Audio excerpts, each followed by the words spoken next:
talk about what I was like as a teenager. I was nothing like my other female friends. Nothing. Every weekend I was at the drag strip, right? I had bought my own car, making $1.61 an hour. I put on my own Mickey Thompsons, my own Kraggers. I got a Holly 4-barrel. I had, what are those? Oh, what is that? Thrush mufflers. That's what it was. I was at the racetrack. All my uncles was at the racetrack. And on the weekends, I would be racing on Route 50 in Fairfax. And back then, we would race title for title, okay? Wasn't that brazen, but I've been to a lot of those races on the street, right? So I think the biggest thing that still tickles me to this day is I raced my ex. He was in a SS Nova, and I was in a 289 convertible Mustang, and I beat his ass. He's never lived it down because I would bring it up, right? So you might say there's no way in hell. Oh, yes, there is, because I got out of the hole fast. Sometimes it's your reaction time, and if your car can get off that line fast. Yeah, he sat there and spun, and I was gone, right? So, yeah, I did. In high school, I was searching desperately for a boyfriend. I thought that that's what life was all about, was getting a boyfriend. So all the guys I had dated was like, they were only after one thing, right? And I was refused to give it up. Refused to give it up. But I fell in love with the preacher's son, and because I spent a lot of time in church. So that was my first love. But he wasn't very responsible, because one day I saw a stack of W-2s and I realized he's a job hopper. But then one day I went on a blind date, you might as well say, with this one guy, and it was a guy, his best friend was my biology partner, and he set me up for this date. And I remember being in his parents' basement, and the first thing I said to him was, don't think you're going to get anything off of me, because you're not. So then my mother found out I really wasn't at work at the hamburger joint that I worked at, and she said, Debbie, you got 5 minutes to get home. So needless to say, he got me home in 5 minutes. And then that was that. And then I was in a very, very bad car accident. And I was not driving, people. And I was happened to go through my contacts. And I called him. He was changing tires for a living. He was 2 years older than me. And we both went to the same high school. So he came to visit me in the hospital at Fairfax. And I noticed he had a brand new pair of shoes, right? But just before that, we skipped school on senior skip day, and he was in this old lead sled Chevrolet. You know, those really big, long things. We skipped school and we went parking, and all of a sudden, Tommy James and the Shondells, Crystal Blue Persuasion was on. We were in the back seat, right? Not doing anything. And then he kissed me, and during that kiss, I swear to God, I heard bells, and that's when I fell in love with him, and I ended up marrying him, and was married to him for 40 years. We talk almost every other day, because we have grandchildren together and children together, so we have a very good relationship now, and I just wish him the best. And so back in high school, I wanted to make friends. I already had a really good friend. She's still my friend to this day. But I would join these clubs thinking, oh yeah, that's what you want to do if you want to be popular. I wanted to be one of the popular girls, but back then, the only way you were popular then if you was a cheerleader.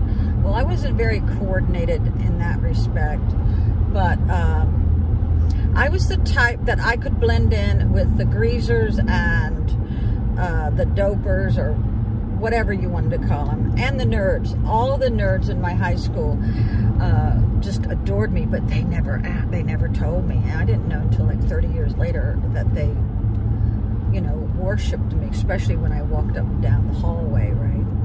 I would draw a crowd. I had a god dang great figure. God bless me that way. But I think because of the way I looked and because I had a big rack, you know, those kind of girls get a reputation that they are not deserving, and that hurt me a lot.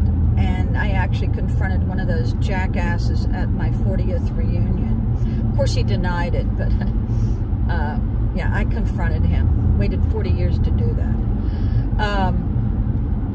But I still have a lot of high school friends. It's very important to keep in touch with your high school friends, because as you start making a living, life gets away from you and you don't have time for friends. But let me tell you what, when you get my age, you really need just a couple good friends that you can talk about anything and they will keep your secrets, right? So yeah, I did meet up with one of my high school friends, and we had a great rapport, but I was already engaged in high school, and so I've been seeing him for like 14 years, and he helped me through some very, very difficult times. I think about him very often. So yeah, it's important to have a couple good friends when you're in your 60s. And I was very funny in school. I would do anything for a laugh, and I did.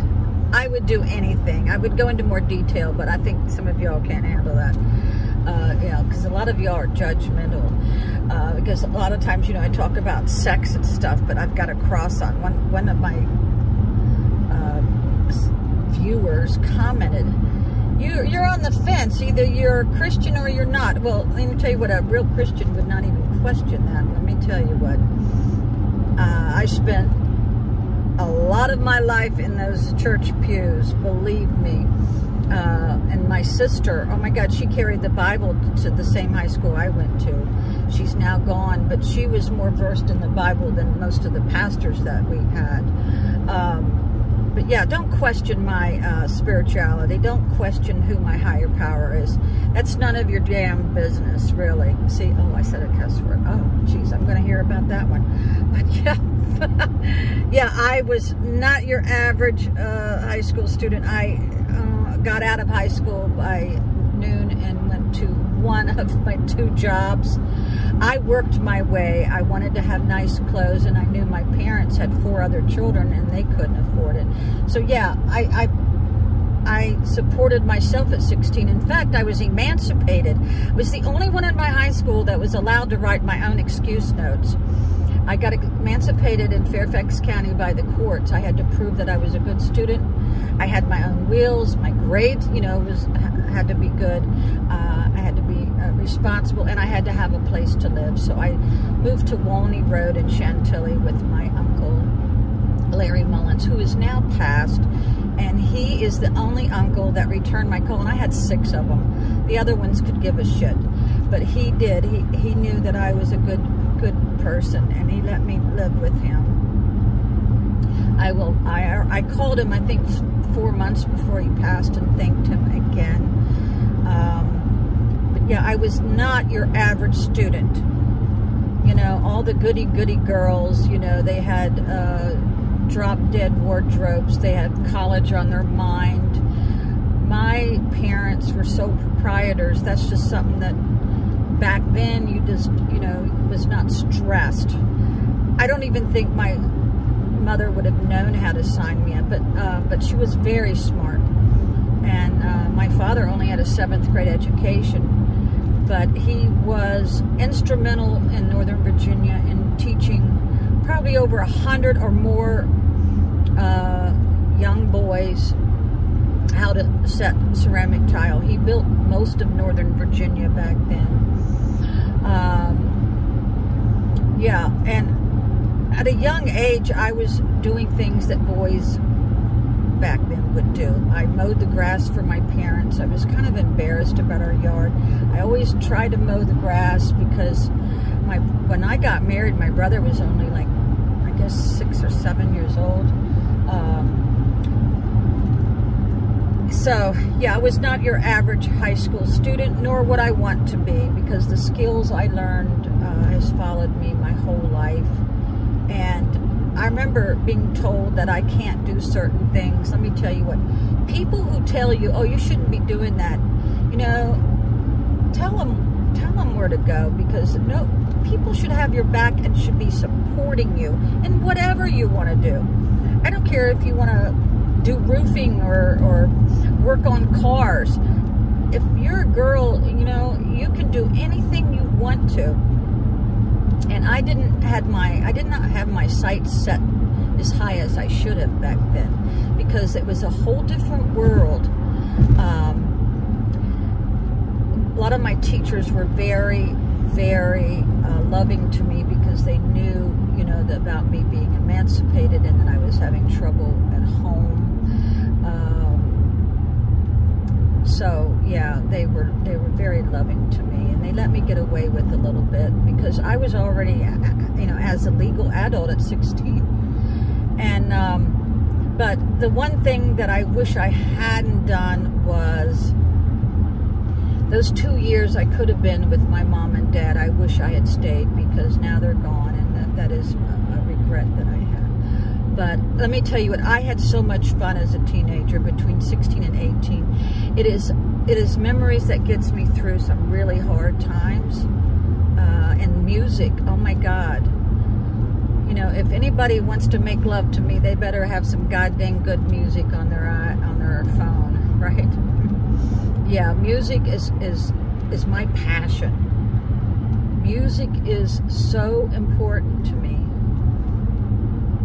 Sometimes my brother and I will have contests of who's singing the song, and we'll both guess, but he doesn't realize that I know the original version of who sang the song first.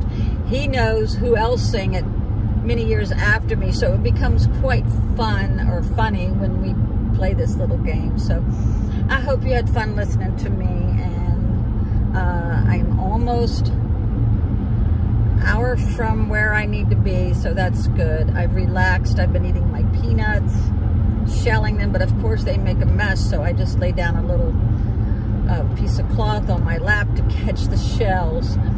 So you all have a good day, and let me know how y'all are doing. Let me know how y'all are doing. Or let me know what you did as a teenager that set you apart from everybody else in your classroom.